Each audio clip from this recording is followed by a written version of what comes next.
Mga kapatid, hindi ko pinapalagay na nakamit ko na ito. Ngunit isang bagay ang ginagawa ko. Nililimot ko ang nakaraan at sinisikap na marating ang layuning nais kong makamtam.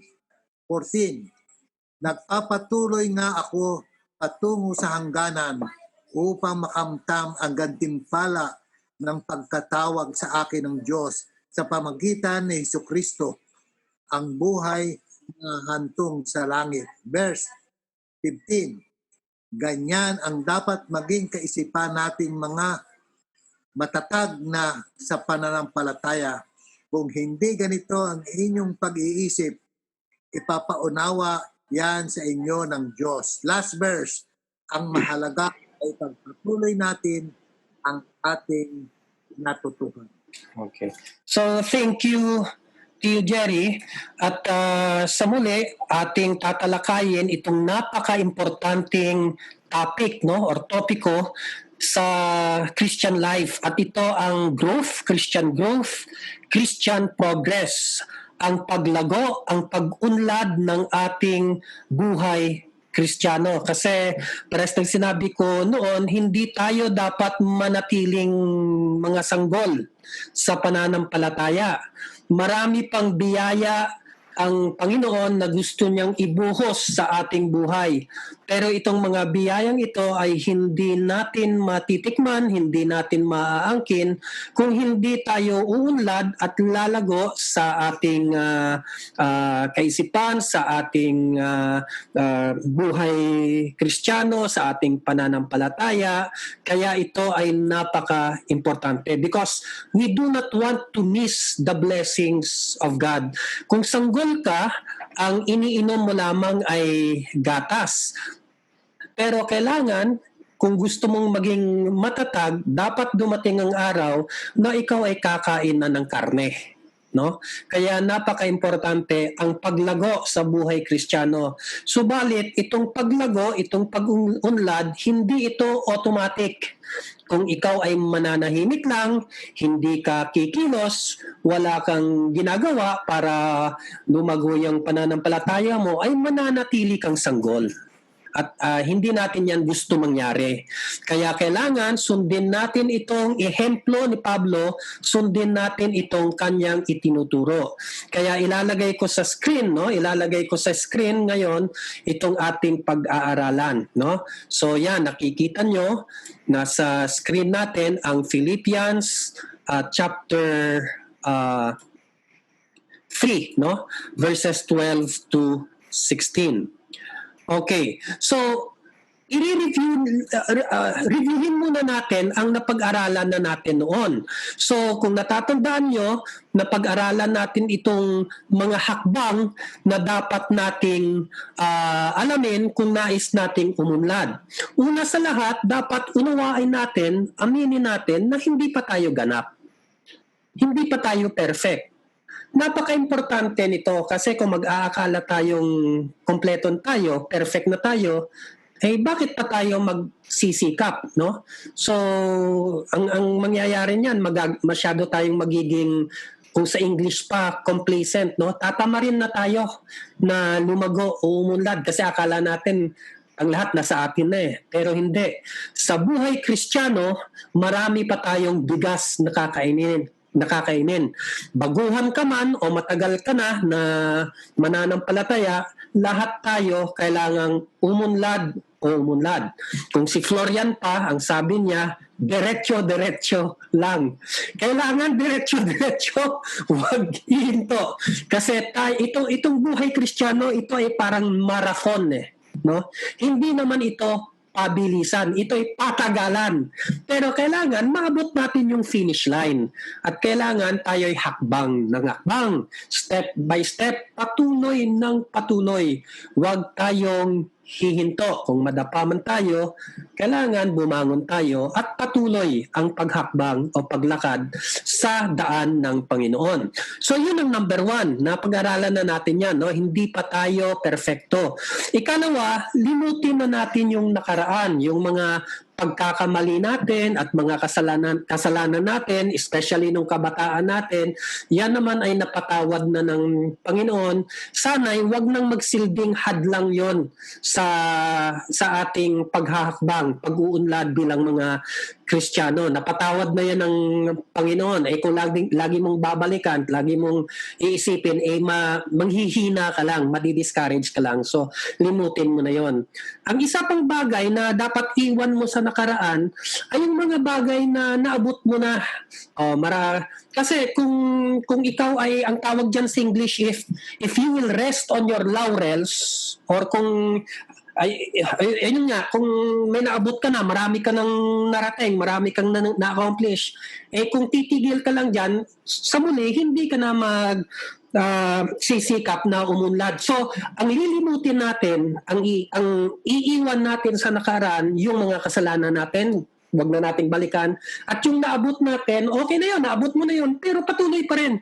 Marami pa tayong dapat abutin Sa itong buhay Kristiyano, ang sabi nga sa English ay, there is always room for improvement.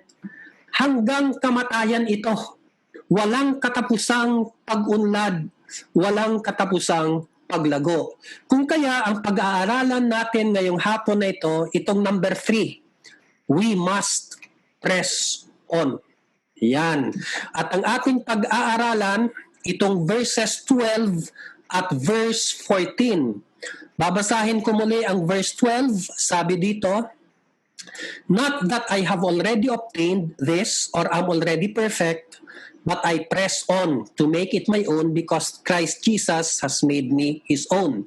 Hindi ko pa ito naaabot, hindi pa ako perfecto, pero nagpupursigi ako, patuloy ako, nagsisikap ako na maabot ko yung gantimpala, yung layunin ni Kristo Jesus para sa akin, kung saan ako'y kanyang dinakip, ako'y kanyang iniligtas. Ang ibig pong sabihin nito, mga kapatid, mga kamag-anak, niligtas tayo ng Panginoon. Dinakip niya tayo. Inaresto niya tayo dahil siya ay may layunin para sa ating buhay. Kailangan maabot natin yung layunin na yan. Kung kaya lagi kong sinasabi, ang pananampalataya, ang pagtanggap kay Kristo Jesus bilang tagapagligtas mo at Panginoon, simula pa lamang yan. Simula pa lang lamang yan. Huwag kang titigil dyan. Huwag mong sasabihin sa sarili mo na natanggap ko na si Kristo. Ligtas na ako. Kung ako'y mamatay, siguradong pupunta ako sa langit. Wala na akong dapat gawin. Mananahimik na ako. Hindi ganon. Paano naman yung layunin ng Panginoon sa ating buhay? Sabi dito, tayo ay dinakip ni Kristo Jesus at kailangan tayo ay magsikap upang angkinin natin at talagang mapasa atin yung layunin ng Panginoon para sa atin. Yon ay pag-aaralan natin. No? At dito naman sa verse 14, ang sabi niya, I press on toward the goal for the prize of the upward call of God in Christ Jesus.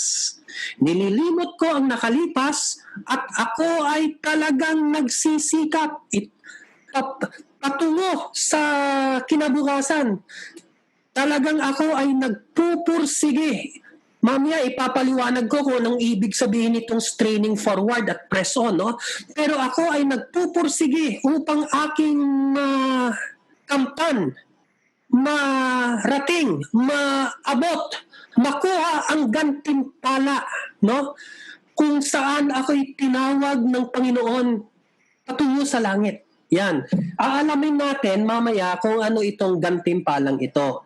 Pero ang nais ko lang bigyan diin ngayon, ang pangangailangang magsikap. Halos lahat siguro sa atin, maliban siguro sa kay na Katrina, kay na Celestial at yung mga bata pa, halos lahat tayo nakadaan ng martial law, no, Tio Jerry, no? Mga 1970s. Ang isa sa mga paboritong motto o tawag dito, isang itinuturo noong martial law, bagong lipunan ang tawag nila noon, ay sa ikauunlad ng bayan, disiplina ang kailangan. Ewan ko kung natatandaan nyo yun, matagal na yun. Mga 1970s yun eh. Bata pa ako siguro at that time. Mga 10 years old lang ako nang nagsimula ang martial law. Pero napakaganda noong ang tawag dyan, ng wikang yan, no? Sa ikauunlad ng bayan, disiplina ang kailangan. Pero alam nyo, mga kapatid, ganun din sa buhay Kristiyano. Sa ikauunlad ng ating buhay spiritual, buhay Kristiyano, disiplina ang kailangan. Sapagkat ang buhay Kristiyano ay isang, anong tawag dito? Contest, no? Ito ay paligsahan. Ang buhay Kristiyano ay isang paligsahan. At tayo ay mga atlete. Tayo ay mga ano bang tawag dyan? Mananakbo sa isang marathon, no?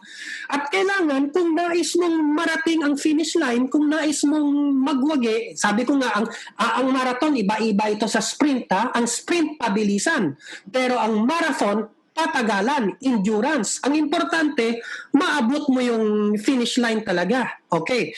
Ngayon, kung nais mong maabot ang finish line, kailangan ibuhos mo ang buong puwersa mo at buong lakas mo. Hindi pwede dito ang tamad. Kailangan sikapin mo talagang maabot ang finish line kung nais mong makarating sa patutunguhan mo. Okay. Sabi dito sa 1 Corinthians, no? Sabi dito sa 1 Corinthians 9:24 to 27.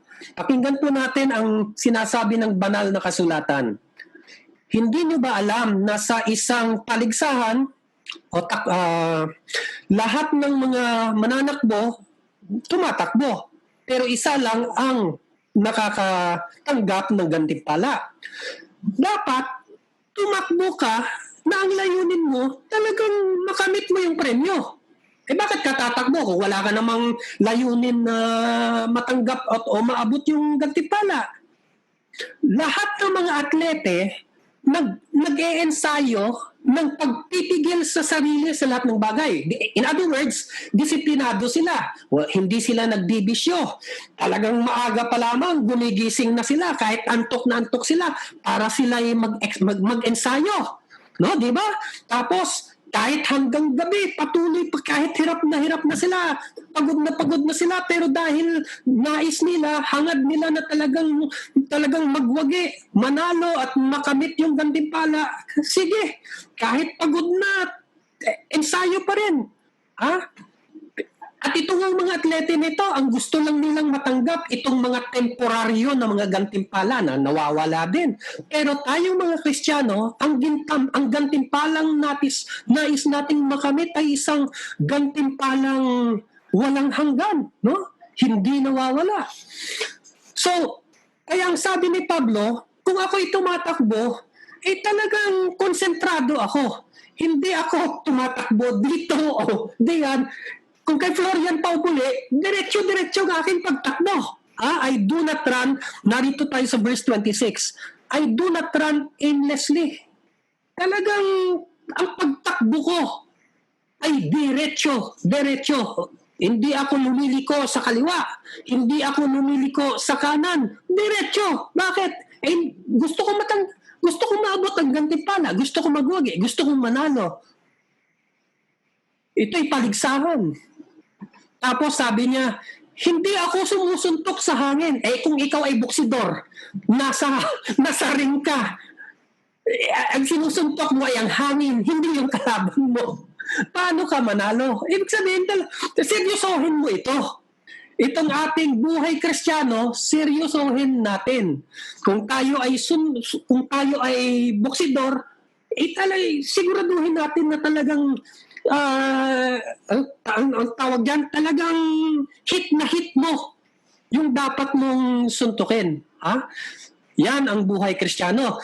kung kaya, sabi dito, sabi ni Pablo, dinidisiplina ko ang katawan ko, pinipigil ko dinidisiplina ko ang katawan ko, pinipigil ko ang sarili ko, kung ako ay natutuksong magbisyo, gumawa ng kasalanan, pinipigil ko ang sarili ko. Kasi ang delikado ganito. Baka naman ako na nangangaral sa iba ay ako pang hindi maligtas.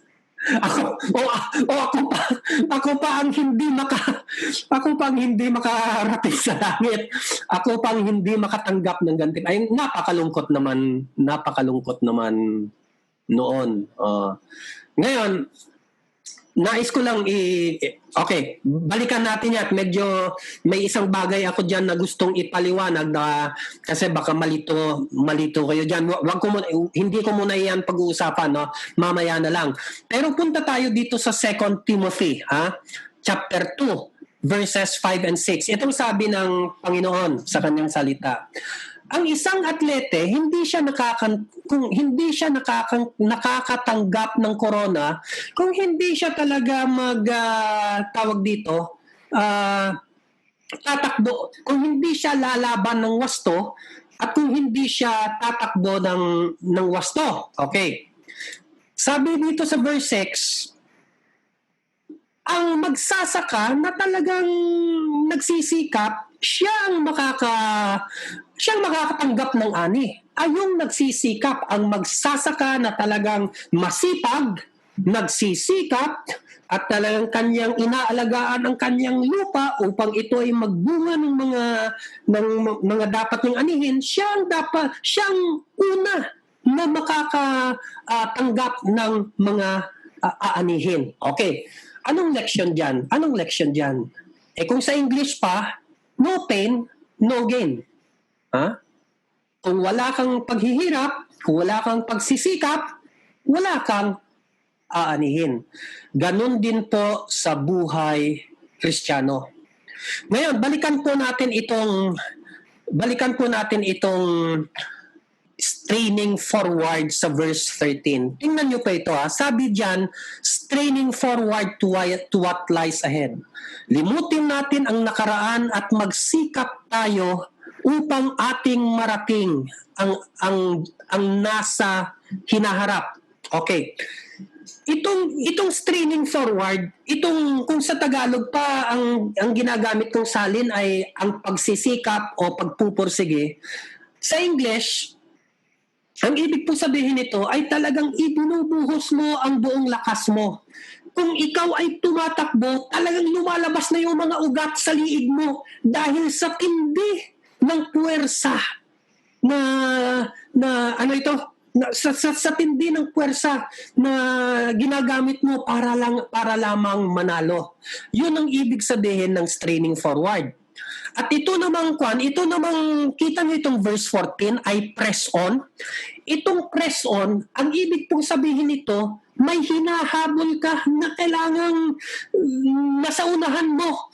At kahit pagod ka na, nawawalan ka na ng hininga, talagang aabutin mo hahabulin mo. Kaya ang ibig sabihin nitong press on ay humahabol ka.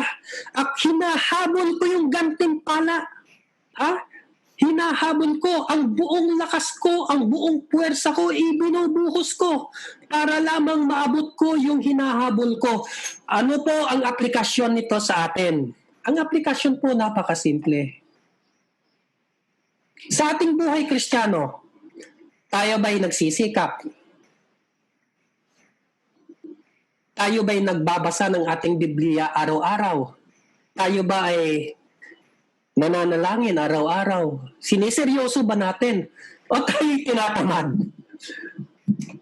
Yan ay napaka-importante pong mga katanungan yan kasi kahit medyo prangka po ito pero sa totoo lang, kung hindi tayo magsisikap, no pain, no gain. No pain, no gain. Walang pagsisikap, walang aanihin, walang paglalago, walang kaunlaran sa ating buhay Kristiyano kung tayo ay hindi magsisikap, magtsatsaga, magpupursige magdidisiplina. Kung kaya, actually sa hapon ito, napakasimple lang ng punto ko eh. Pwede na actually ako magtapos, although sa totoo lang, parang naiiklian ako. Ano sa'yo, Tio Jerry? Tapusin ko na, patuloy pa rin. Ha? Ano? Ay, nakamute ka, Tio. Pwede mong i-unmute. Okay na? Ano? Pwede ko. Kasi yun lang naman actually ang punto ko, pero marami pa akong bagay na gustong sabihin na sa sunod na lang na linggo. Pero yun ang pinaka-importante kong punto na tinuturo ng Biblia sa hapon na ito, na talagang dapat tayo huwag maging tamad o manahimik sa buhay Kristiyano. Natatandaan ko po nung ako ay bata pa, natatandaan ko, gumigising ako, di ba minsan ako ay nagbabantay din sa kaha sa bakery.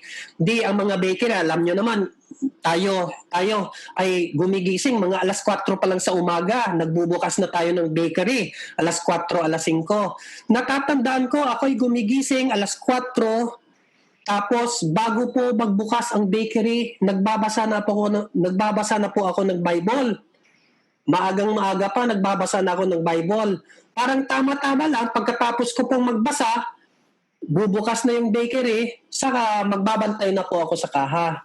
Yun po ang natatandaan ko sa personal kong experience na dapat itong, kung nais mong lumago sa kaalaman sa Biblia, ay talagang magbubuhos ka ng lakas at puwersa, no?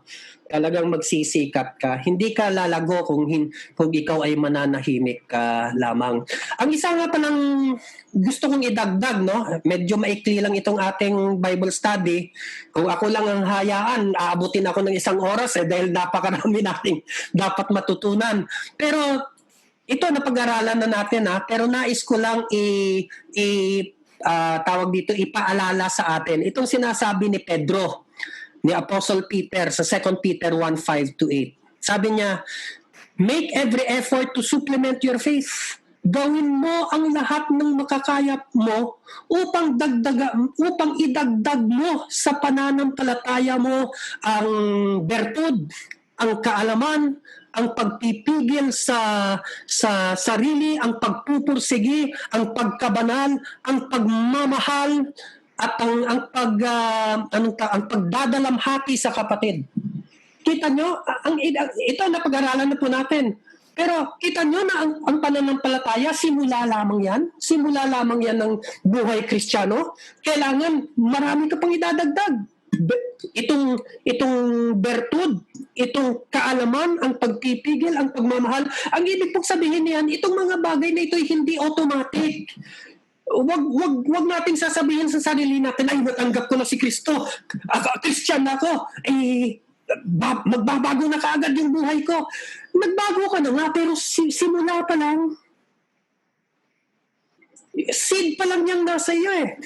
Tama, you are a new creature in Christ. Kung tinanggap mo si Kristo, ikaw ay bagong tao na. Pero marami pang bagay na dapat lumago. Mahina pa yung mga katangian ng pag-ibig at pagmamahal at pagpapatawad at pagpipigil sa sarili. Bago pa lang yan. Kailangan, sabi dito, gawin mo ang lahat ng makakaya mo upang itong mga bagay nito ay lumago, idagdag mo sa iyong pananampalataya. Binabalik-balikan ko pa ito para mabigyan po talaga ng diin. Kung ikaw ay hindi magsisikap at hindi mo gagawin ang lahat itong mga bagay nito, ay hindi lalago sa buhay mo. Kaya sabi ulit ni Pedro, kung ang mga katangian nito ay nasa iyo at lumalago, ikaw ay magiging masagana sa bunga, sa prutas, sa lupain ng kaluluwa mo. Kasi ang kaluluwa po natin, ang puso po natin ay parang lupain. Ang katanungan ngayon ay, anong mangyayari sa lupa ng kaluluwa mo? Ito ba ay magiging tuyo na lupa? O ito ay magiging masaganang lupa na punong-puno ng mga bunga? Masasabi ko, kung hindi mo didiligin yung lupa, hindi magiging masagana yan. Tingnan natin ang mga lupa ng mga magsasaka. Paano lumalago paano umunlad yung mga lupa niya? Dinidilig nila. Di ba talagang sila ay nagsisikap na ito'y magbunga at sumagana. Ganon din po ang lupa ng ating kaluluwa. Ang pagsisikap ang kailangan, disiplina ang kailangan.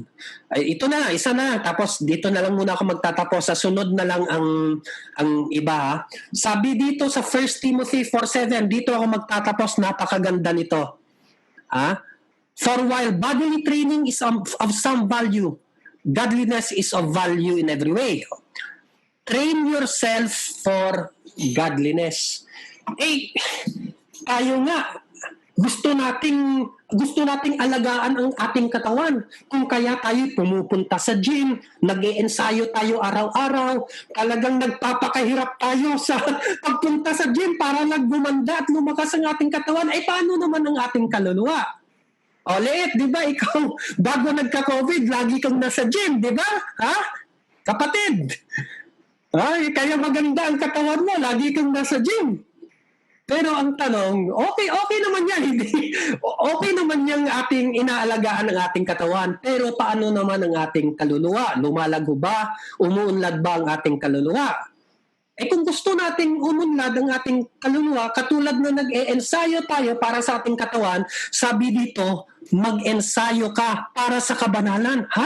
Di ba nakakagulat ito? Kailangan pa pala ng pag-e-ensayo para tayo umunlad sa kabanalan. Ang sagot ay oo. Yan. Nasa Biblia, di ba nakalagay Train yourself for godliness. Mag-ensayo ka para sa kabanalan. Kaya para po ako sirang plaka, pero ang punto lang naman dito, ang kabanalan ay hindi automatic. Natutulog ka lang, pagising mo, banal na banal ka na. Hindi po ganon. Kailangan tayo ay mag-ensayo. Para tayong pumupunta sa gym araw-araw. Sa spiritual gym. Ano ito pong gagawin natin? Ang pinaka-minimum para sa akin po, ang pinaka-minimum na pag-ensayo na pwede natin gawin ay, kung si Daddy pa, read your Bible and pray every day. Yun ang pinaka-minimum. At least yun dapat gawin natin araw-araw. Na tayo araw-araw nagbabasa ng Biblia at nananalangin. Kasi ang pagkabanal, ang paglago, ang pag-unlad sa buhay spiritual, yan ay hindi automatic. Kailangan ng disiplina, kailangan ang pagsikap, kailangan ang pag-ensayo. Sa ikaunlad ng kaluluwa, disiplina ang kailangan.